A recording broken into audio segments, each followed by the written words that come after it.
नमस्कार. RRC नेटवर्कच्या ताज्या बातमीपत्रात आपले स्वागत. अशा आहेत आजच्या प्रमुख घडामोडी. हेडलाइन्स प्रस्तुत करता Marcus the readymade multibrand showroom. सर्वोत्तम quality, fresh stock, latest designs, reasonable rate. LRT college road, Raghuvanshi मंगल कार्यालयाच्या बाजूला, अकोला. महाविकास आघाडीतील समाविष्ट होण्याबाबत अकोल्यात बाळासाहेब आंबेडकर यांनी मांडली भूमिका. पुढील बैठकीत उपस्थित राहणार. वदळीच्या अशोक वाटिका चौकात रहदारी विभागानेच दिला पार्किंगचा ठेका. अपघाताला दिले जात आहे निमंत्रण. शेतकरी आत्महत्या मुक्त विदर्भाचा करूया संकल्प. रब्बी बीज उत्पादक पाहणी कार्यक्रमात मान्यवरांचे प्रतिपादन. समृद्धी महामार्गावर 3 वर्षीय बिबट्याचा अपघाती मृत्यू. वन विभागाद्वारे वाहनाचा शोध सुरू. शहरात कर्णकर्कश हॉर्न व फटाके फोडणाऱ्या बुलेट वाहनांवर कारवाई होणार का? मनस्ताप सहन करणाऱ्या नागरिकांचा सवाल. आता सविस्तर बातम्या. मुंबई येथे झालेल्या महाविकास आघाडीच्या बैठकीनंतर अकोला येथे वंचित बहुजन आघाडीचे राष्ट्रीय अध्यक्ष बाळासाहेब आंबेडकर यांनी पत्रकार परिषद घेऊन आपली भूमिका मांडली. 2 तारखेच्या महाविकास आघाडीच्या होणाऱ्या बैठकीला स्वतः उपस्थित राहणार असल्याचे त्यांनी यावेळी सांगितले.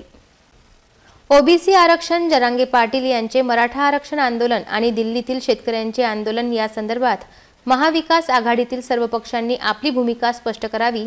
महाविकास आघाडीचा कॉमन मिनिमम प्रोग्राम असावा. यामध्ये आम्ही ज्या 25 मुद्द्यांवर त्यांच्याशी चर्चा करण्याचे आवाहन केले आहे त्यावर चर्चा झालीच पाहिजे. चर्चा योग्य मार्गावर असेल तर पुढे जाणे योग्य ठरेल. अन्यथा भारत आघाडीचे जसे विघटन झाले तसे महाविकास आघाडीचे विघटन होऊ शकते. RSS व भाजपच्या विरोधात येणाऱ्यांनी वज्रमुठ करणाऱ्यासोबत आम्ही आहोत, अशी प्रतिक्रिया वंचित बहुजन आघाडीचे सर्वेसर्वा प्रकाश आंबेडकर यांनी व्यक्त केली. अकोला येथे आयोजित पत्रकार परिषदेतून ते बोलत होते. यावेळी त्यांनी पत्रकारांच्या प्रश्नांना उत्तरे दिली. के मीटिंग में वंचित बहुजन आघाड़ी को चर्चा के लिए निमंत्रित था. हम लोग उस बैठक में गए. बैठक में हम लोगों ने पहले उनसे पूछा कि आप लोगों ने कुछ एजेंडा तैयार किया है क्या, तो उनसे कोई जवाब नहीं आया. इसलिए हम लोग ने अपनी तौर से जो एजेंडा था वो उनके सामने रखा. पहला है कि ओबीसी की जो मांग है कि हम किसको ही शामिल नहीं करके लेंगे अपने आरक्षण में, वो एक समस्या है. मैंने कहा दूसरी जो है वो जरांगे पाटिल जो मराठा समाज के लिए लड़ रहे हैं आरक्षण के लिए, उनके बारे में राय बनानी ज़रूरी है. तीसरा जो है दिल्ली में जो काश्तकारों ने आंदोलन किया था काले कानून के खिलाफ, वैसे महाराष्ट्र में 2006 में कांग्रेस हो, NCP हो, शिवसेना हो, इन्होंने मिलके प्राइवेट मार्केट का कानून पहले ही बनाया है. मैंने कहा इस मांग को देखते हुए हर पार्टी की अपनी एक राय होनी चाहिए. ऐसे पहले फेज में हम लोग ने रखा. और दूसरा जो है कि अगर हम लोग इकट्ठा आते तो 25 मुद्दे जो है वो हम लोग ने निकाले थे कि जिसमें एक कॉमन मिनिमम प्रोग्राम वहाँ पर हो सकता है. अगर इन बातों की चर्चा सही रास्ते पर हुई तो मैं समझता हूँ आगे जाना उचित है. वरना जिस तरह से इंडिया बिखर चुकी है वैसे MBA ना बिखरे, इसकी चिंता भी हम लोग ने वहाँ पर जाहिर की है. मैं मानता हूँ कि 2 तारीख की जो मीटिंग है, ये मुद्दे जो हम लोग ने उठाए हैं और साथ साथ सीट शेयरिंग की जो बात हुई, तो हम लोग ने ये कहा कि वह कम से कम 2.5 साल से आप इकट्ठा हो, इसलिए आपका कोई फॉर्मूला तैयार होगा. वो फॉर्मूला क्या है वो आप हमको दिखाइए, बताइए, और फिर यही बैठक में निर्णय लेंगे कि क्या अकेले वंचित बहुजन आघाड़ी पार्टियों से बैठेगी या सामुदायिक रूप से बैठेगी. ऐसी एक बात वहाँ पर है, ऐसा मैं मानता हूँ. रही बात कांग्रेस की, तो उस लेटर जो है वो नाना पटोले ने साइन किया हुआ है. जो प्रभारी है कांग्रेस से, उनसे जो बातचीत हुई थी, उन्होंने कहा कि भी हम बातचीत के लिए बुलाते हैं सर। इसलिए हम लोगों को संदेह है कि नाना पटोले को किसी को शामिल करने का अधिकार दिया है या नहीं दिया है, इसकी जो स्पष्टता हम कांग्रेस पार्टी से मांगते हैं।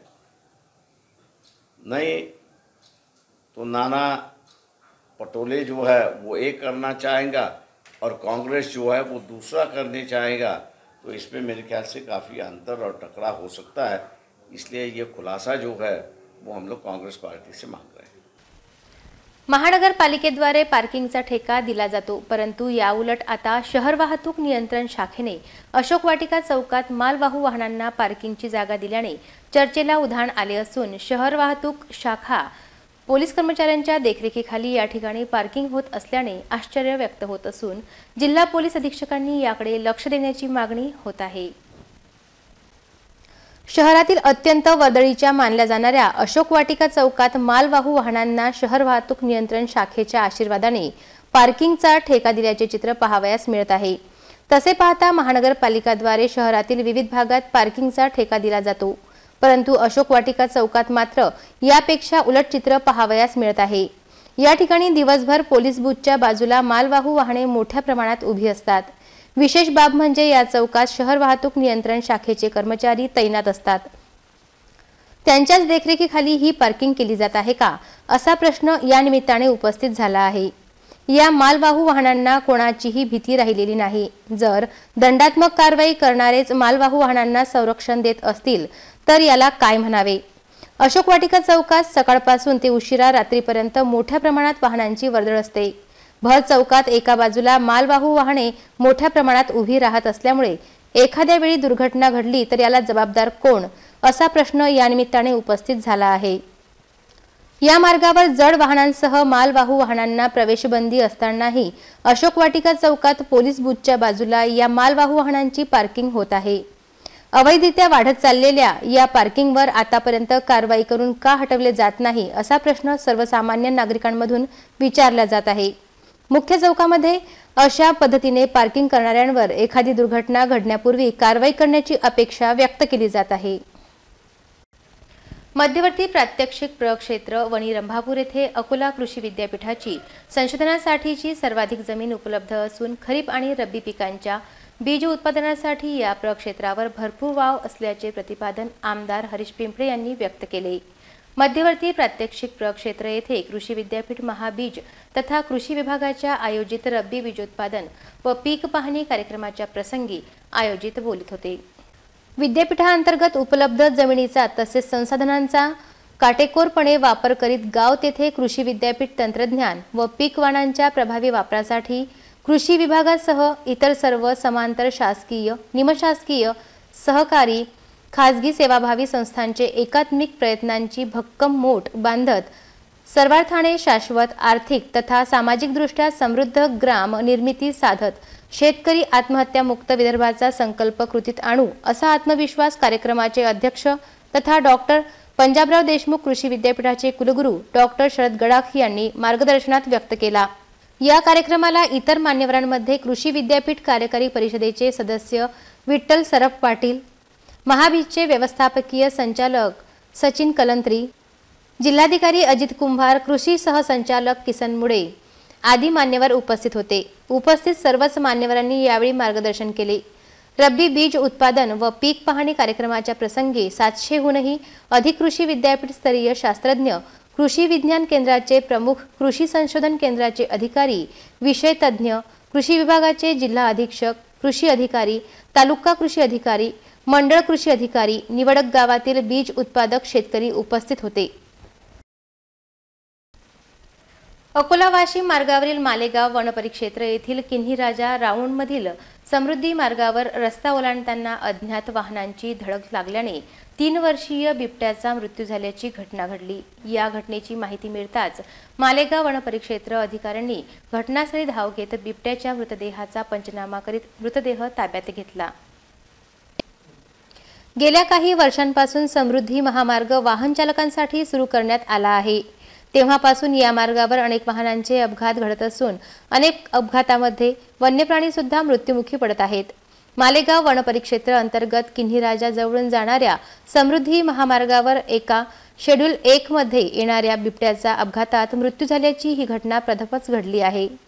समृद्धी महामार्गावर वन्यप्राणी येऊ नये याकरिता महामार्गामधून अंडरपास तयार करण्यात आले आहे, परंतु हा बिबट्या नेमका अंडरपासने न जाता थेट महामार्गावर आला तरी कसा याचा तपास मालेगाव वनविभाग करीत आहेत।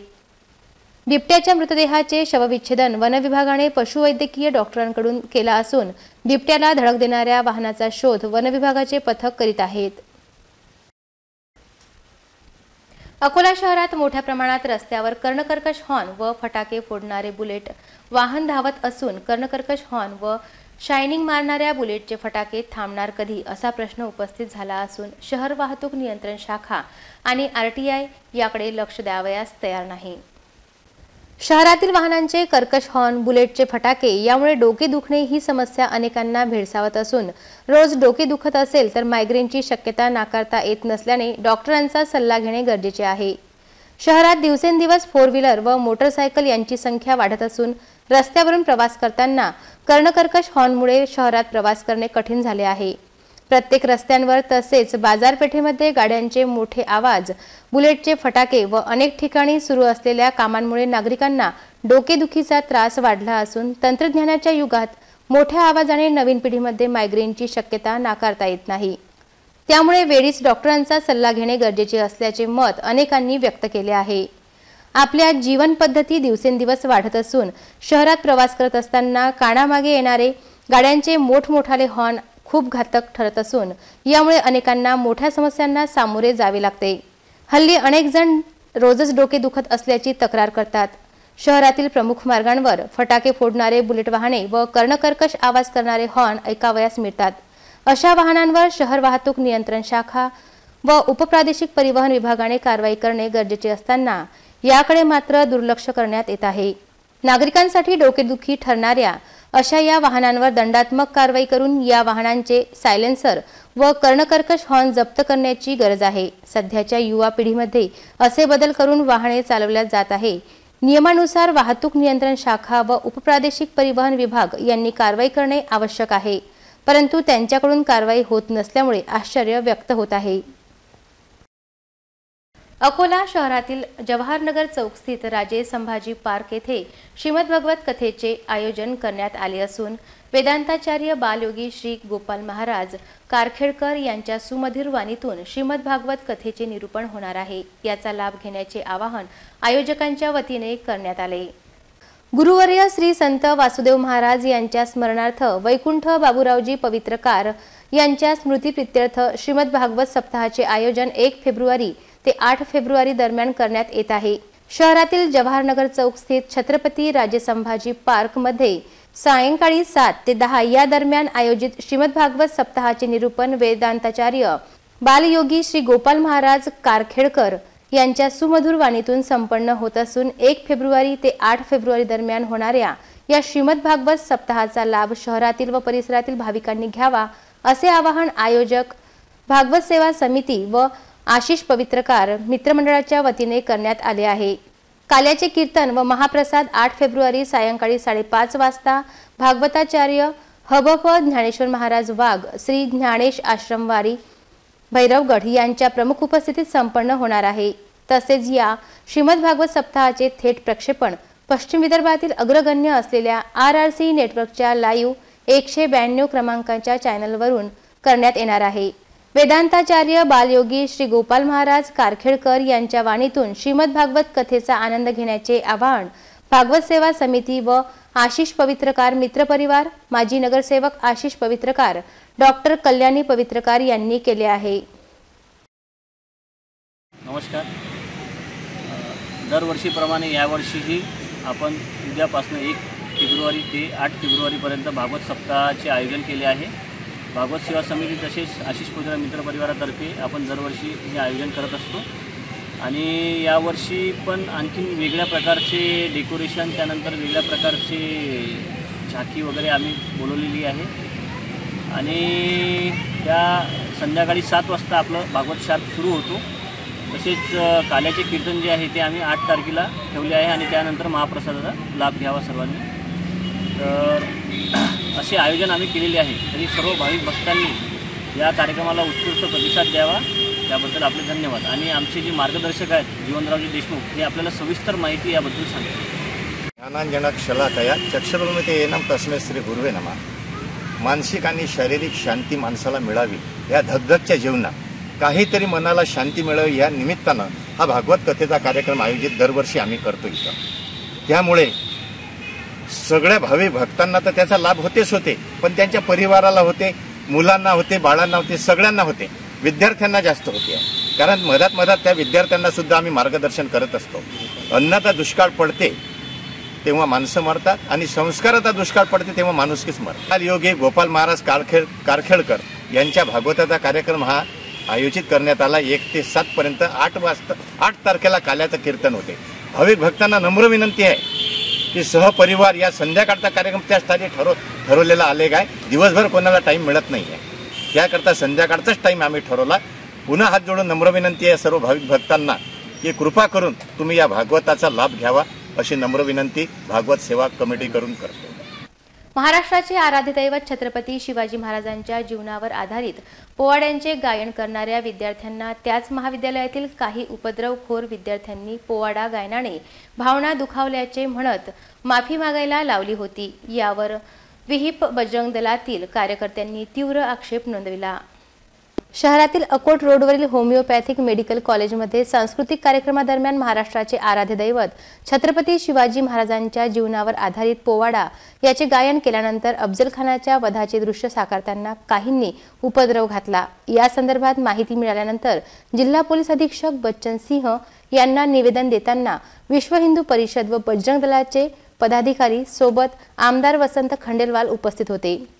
यावेळी दोषींवर कारवाई करण्याची मागणी करण्यात आली. त्यानुसार या प्रकरणात रामदासपेठ पोलीस स्टेशनला तक्रार दाखल केल्यानंतर या प्रकरणी रामदासपेठ पोलिसांनी या तक्रारीवरून तिघांविरुद्ध 153 34 कलमान्वये गुन्हा दाखल केला आहे. सध्या 3ही आरोपी फरार आहेत. त्यांचा शोध पोलीस घेत आहेत. वृत्तपत्र विक्रीचा व्यवसाय करणाऱ्या अकोल्यातील 47 वर्षीय हरीश येळणे यांची तेल्हारा तालुक्यातील तोतया पत्रकार परमेश्वर इंगळे यांनी फसवणूक केल्याबाबतची तक्रार हरीश येळणे यांनी जिल्हा पोलीस अधीक्षक यांना दिली आहे. तेल्हारा तालुक्यात पत्रकार म्हणून मिरवणाऱ्या परमेश्वर इंगळे यांनी यापूर्वी काही वृत्तपत्राच्या नावावर अनेकांची आर्थिक फसवणूक केल्याच्या तक्रारी यापूर्वीही झालेल्या असल्याची माहिती आहे. आयडेमिया कंपनीचा मॅनेजर असल्याची बतावणी करीत परमेश्वर रामचंद्र इंगळे राहणार तेल्हारा यांनी हरीश येळणे यांना एटीएम मनी ट्रान्सफर व्यवसायाचे आमिष दाखवत एटीएम मनी ट्रान्सफरसाठी मशीन देण्याच्या नावाखाली 21,000 रुपयांनी हरीश येळणे यांची फसवणूक केली आहे. फसवणूक केल्याची लक्षात येताच हरीश येळणे यांनी तोतया पत्रकार परमेश्वर इंगळे याला पैशाची मागणी केली असता इंगळे यांनी तक्रारदाराला जीवे मारण्याची धमकी दिली असल्याची तक्रार जिल्हा पोलीस अधीक्षकांना करण्यात आली आहे. आयडेमिया कंपनीचा मॅनेजर म्हणून लोकांना मनी ट्रान्सफर मशीनबाबत सांगून परमेश्वर इंगळे यांनी अनेक लोकांना फसवले आहे. याबाबत पोलिसी खाक्या दाखवत पोलिसांनी इंगळेकडून माहिती घेतल्यास आजवर अनेकांची फसवणूक झाल्याबाबतची माहिती समोर येऊ शकते. अकोल्यातील गरीब वृत्तपत्र विक्रेता हरीश येळणे यांची 21,000 रुपयांनी फसवणूक करून त्यांना जीवे मारण्याची धमकी देणाऱ्या परमेश्वर इंगळे विरुद्ध कडक कारवाई करण्याची मागणी होत आहे. मी हरीश प्रभाकर येळणे, नवीन बस स्टँडवर माझा पेपर पुस्तकाचा व्यवसाय आहे आणि या माध्यमातून मनी ट्रान्सफरचे काम करून देतो आणि मनी ट्रान्सफरची मशीन देतो. म्हणून रामेश्वर इंगळे राहणार गाडेगाव तेल्हारा याने माझ्याजवळून 21,000ची फसवणूक केलेली आहे.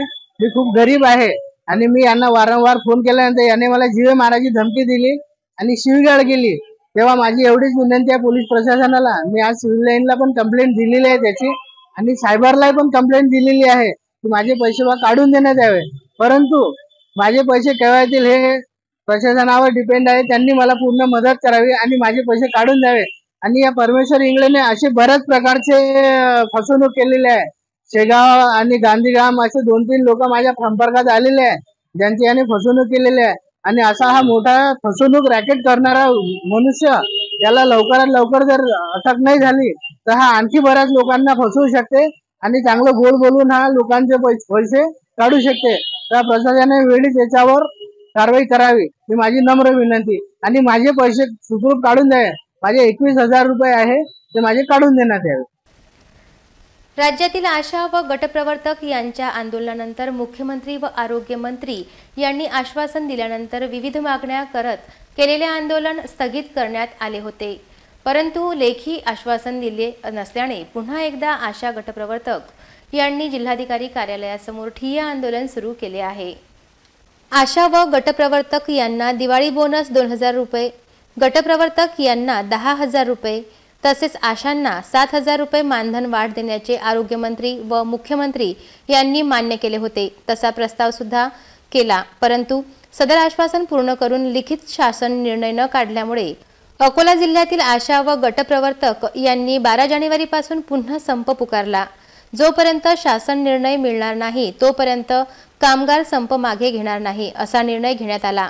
त्या अनुषंगाने गेल्या 3 दिवसापासून आशा स्वयंसेविका गटप्रवर्तक यांनी जिल्हाधिकारी कार्यालयासमोर ठिय्या आंदोलन सुरू केले. यामध्ये प्रत्येक तालुक्यातील सहभागी होत आहेत. राज्य शासनाने आशा व गटप्रवर्तक यांना लवकरात लवकर न्याय द्यावा अशी मागणी होत आहे. यावेळी राज्य शासनाविरोधात जोरदार घोषणाबाजी देण्यात आली. राज्य शासनाने आरोग्यमंत्री व मुख्यमंत्री यांनी आशा व गटप्रवर्तकांना 2,000 रुपये दिवाळी बोनस, गटप्रवर्तकांना 10,000 रुपये मानधन वाढ, आशांना 7,000 रुपये मानधन वाढ आश्वासन दिले आणि त्याचा प्रस्ताव सुद्धा तयार केला. परंतु त्या प्रस्तावावर सही होऊन त्याचा GR मात्र पारित केला नाही. म्हणून 12 जानेवारी पासून ते आजपर्यंत आज संपाचा 19वा दिवस आहे. आज जोपर्यंत आमचा शासन निर्णय राज्य शासन आमच्या हातात देणार नाही तोपर्यंत कृती समितीच्या या आंदोलनात सतत रस्त्यावरची लढाई आशा व गटप्रवर्तक भगिनी ह्या करणार आहेत. पुन्हा एक नजर टाकूया आजच्या प्रमुख घडामोडींवर. हेडलाइन्स प्रस्तुत करता Marcus the readymade multibrand showroom. सर्वोत्तम quality, fresh stock, latest designs, reasonable rate. LRT college road, Raghuvanshi मंगल कार्यालयाच्या बाजूला, अकोला. महाविकास आघाडीतील समाविष्ट होण्याबाबत अकोल्यात बाळासाहेब आंबेडकर यांनी मांडली भूमिका. पुढील बैठकीत उपस्थित राहणार. वर्दळीच्या अशोक वाटिका चौकात रहदारी विभागानेच दिला पार्किंगचा ठेका. अपघाताला दिले जात आहे निमंत्रण. शेतकरी आत्महत्या मुक्त विदर्भाचा करूया संकल्प. रब्बी बीज उत्पादक पाहणी कार्यक्रमात मान्यवरांचे प्रतिपादन. समृद्धी महामार्गावर 3 वर्षीय बिबट्याचा अपघाती मृत्यू. वन विभागाद्वारे वाहनाचा शोध सुरू. शहरात कर्णकर्कश हॉर्न व फटाके फोडणाऱ्या बुलेट वाहनांवर कारवाई होणार का? मनस्ताप सहन करणाऱ्या नागरिकांचा सवाल. बातम्यांसाठी तुम्ही पाहत रहा RRC न्यूज. यूट्यूब चॅनलवर तुम्ही पण लाईक आणि सबस्क्राईब करा. RRC डिजिटल अकोला हे यूट्यूब चॅनल. जगभरात कुठेही पहा RRC डिजिटल अकोला. पुन्हा भेटूया ताज्या बातम्यांसह, नव्या घडामोडींसह नव्या बातमीपत्रात. तोवर नमस्कार.